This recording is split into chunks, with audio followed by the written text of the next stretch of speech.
നമസ്കാരം. റാഫ്റ്റോക്ക് ഫുട്ബോളിലേക്ക് അവർക്കും സ്വാഗതം.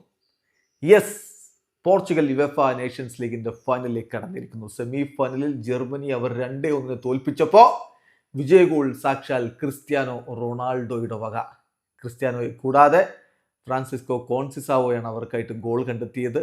മറുഭാഗത്ത് ജർമ്മനിയുടെ ഗോൾ ഫ്ലോറിയൻ വേർട്സിന്റെ വകയായിരുന്നു. മ്യൂണിക്കിൽ നടന്ന മത്സരത്തിൽ നിക്ക് വോൾട്ട്മെയ്ഡിനെ മുന്നിൽ നിർത്തി തൊട്ടുപുറകിലായിട്ട് ലിറോയ് സനെ, ഫ്ലോറിയൻ വേർട്സ് എന്നിവരൊക്കെ അണിനിരത്തിക്കൊണ്ടാണ് ജർമ്മനി കളിക്കളത്തിലേക്ക് ഇറങ്ങിയതെങ്കിൽ മറുഭാഗത്ത് ക്രിസ്ത്യാനോ റൊണാൾഡോയും പെഡ്രോ നെറ്റോയും ട്രിങ്കാവോയും ചേർന്നുകൊണ്ട് പോർച്ചുഗലിന്റെ മുന്നേറ്റങ്ങൾ നയിച്ചു. ആദ്യ പകുതിയിൽ ഇരുഭാഗത്തേക്കും നീക്കങ്ങൾ ഉണ്ടായെങ്കിലും ഗോൾ പിറന്നില്ല. പക്ഷെ രണ്ടാം പകുതിയുടെ തുടക്കത്തിൽ തന്നെ കഥ മാറി. Florian വേർട്സിലൂടെ Germany ലീഡെടുത്തു. 48-ാമത്തെ മിനിറ്റിലാണ് ആ ഗോൾ പിറക്കുന്നത്. എന്നാൽ പിന്നീട് തിരിച്ചടിക്കുന്ന പോർച്ചുഗലിനെയാണ് നമ്മൾ കണ്ടത്. കളിയുടെ 63-ാമത്തെ മിനിറ്റിൽ റൂബൻ ഡയസിന്റെ അസിസ്റ്റിൽ നിന്ന് ഫ്രാൻസിസ്കോ കോൺസിസാവോയുടെ കിടിലൻ ഗോൾ പിറക്കുന്നു. തൊട്ടു പിന്നാലെ ന്യൂനോ മെൻഡസിന്റെ മനോഹരമായ നീക്കത്തിനൊടുവിൽ പന്ത് ക്രിസ്ത്യാനോയിലേക്ക്, അദ്ദേഹം ഓഫ് സൈഡ് ആവാതെ ശ്രദ്ധിച്ച് പന്ത് വലയിലേക്ക് എത്തിക്കുന്നു.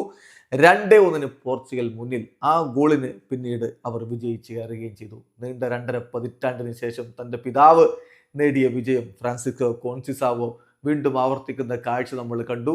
ക്രിസ്ത്യാനോ ഇതിനു മുമ്പ് ജർമ്മനിയോട് ഏറ്റുമുട്ടിയപ്പോഴൊക്കെ പരാജയമായിരുന്നു ഫലമെങ്കിൽ അദ്ദേഹത്തിന്റെ ഗോളിൽ ടീം വിജയിച്ചു കയറുന്ന സുന്ദര മുഹൂർത്തം. എന്തായാലും ഇതാ യുവേഫ നേഷൻസ് ലീഗിന്റെ ഫൈനലിലേക്ക് പോർച്ചുഗൽ കടന്നുപോയിരിക്കുന്നു. എതിരാളികൾ ആരായിരിക്കും ഫൈനൽ എന്നുള്ളത് ഇന്നറിയാം. സ്പെയിൻ വേഴ്സസ് ഫ്രാൻസ് മത്സരം ഇന്ന് രാത്രി 12:30 വീഡിയോ അവസാനിക്കുന്ന ഫുട്ബോൾ ലോകത്ത് കൂടുതൽ വിശേഷങ്ങളുമായി റാഫ്റ്റോക്സിൽ എത്താം.